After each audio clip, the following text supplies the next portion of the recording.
Hello everyone, welcome back to my channel. I thought this week we could talk about a subject that is very near and dear to my heart, which is how to be elegant when you're lazy. This is for me one of the great quests in life because there are those women that we look at them and they're always so perfect and we think, does she even sweat? Does she snore? The answer is probably yes, but she does not transmit that roughness and that real lifeness that most of us do. So for most of my adult life, have been investigating and trying to find ways around that could help me be more elegant with the least bit of effort, because ain't nobody got time to be doing all of the things that we think we should be doing to be elegant, right? These are my top tips of things that always work and probably will work for you as well. And just a little side note, we are talking about appearance here. Of course, being elegant is much more than the way you look. It's also about the way you carry yourself, how you treat other people, how you control your emotions and your moods. But that for me is still a work in progress. So let's get the appearance side out of the way first. Number one, when you put your hair up in a low bun or a low ponytail and put on statement earrings, that combination is magical. Do a test. I'm going to show a little clip of me doing it here. You start with your hair down, put it back in a low bun, low ponytail, and put on statement earrings. This makes such a huge difference. Not only it draws attention to your face, which is always a great thing, but it also kind of gives your face more structure some way. I'm not sure if it's because the hair is away so you can see your facial features better, or if it is because you are with your hair down, so that automatically gives that idea of being very elegant. I don't know what the trick is. I don't know what black magic is behind this, but it does work. And you can always take it a step further, and if you want to add maybe a headband or a hair accessory and some sunglasses, then there's no stopping you. You're the most elegant person in the room, for sure. Second tip, when in doubt, tuck it in. I'm not talking about tucking our stomachs, because if we're going to eat everything that we want to eat, as we should, that's not going to be very practical, right? What I mean by that is, when in doubt, tuck in your top into your bottom. You will see that this automatically gives you a more elegant silhouette. It'll look much more put together. It'll look more purposeful, so it doesn't just look like you throw things together. It just looks like you've thought about what you're going to combine and actually planned a look. And this is something we do when we're going to work or when we have a more formal occasion, but try it also with more casual combinations. So maybe you're wearing a top and a skirt, maybe you're wearing shorts and a little blouse, maybe you're wearing jeans and a t-shirt.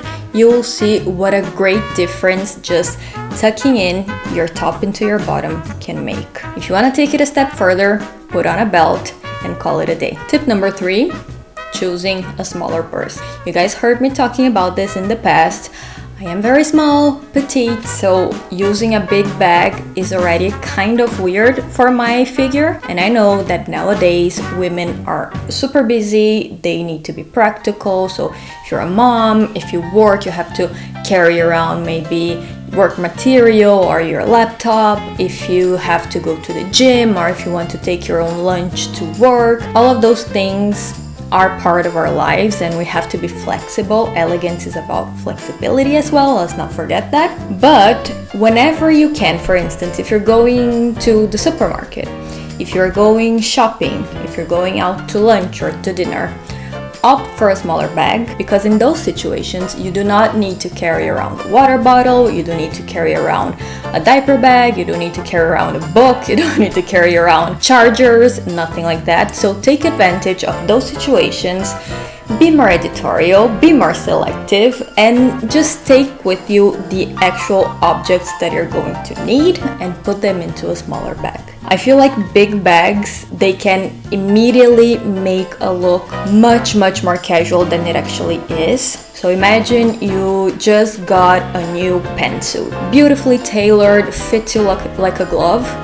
but you put on the wrong bag, a big bulky bag, it completely ruins it and takes away from the elegance of the look that you've selected. We don't want that. It's a matter of practicality really, and the chic part of it is just an added bonus. Tip number 4. This is something that what works for me might not work for you, and this is something that what works for me today might not work for me in 10 years, which is strategic makeup. I know I am totally guilty of this. I love makeup. I love watching YouTube videos about makeup. I love following beauty influencers. I love buying eyeshadow palettes that I'm never gonna wear. I know it is irresistible, but day to day maybe it's not ideal to have a super snatched, super contoured, super highlight, fake eyelashes, overlined lips look. If that works for you, and if you're great at it and you found a way of executing that look that works for you and makes you feel confident and makes you feel beautiful, great job. I'm not there. I'm not sure that I ever will be. So as I'm growing older and becoming a little bit more conscious about these things, I've just streamlined my makeup routine, daily makeup routine, to be limited to only the products that actually make a difference to my face, but that won't take me so much time to apply. To me personally, that means concealer, lipstick, and blush. First of all, I have a very olivey undertone and my skin is very fine. So this means that 1, my under eye bags are more visible than the usual person. 2, my lips and my face are basically the same color. So if I don't put on blush or put on lipstick, I look a little dead.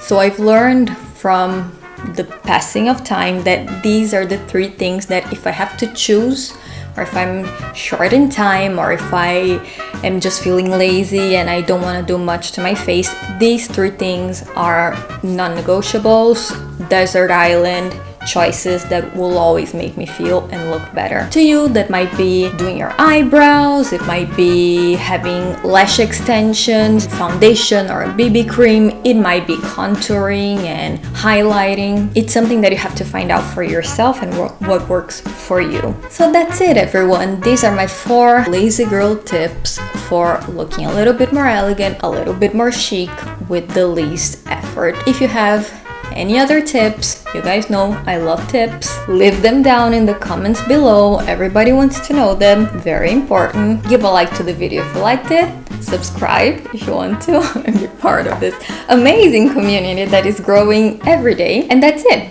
See you guys next time. Bye.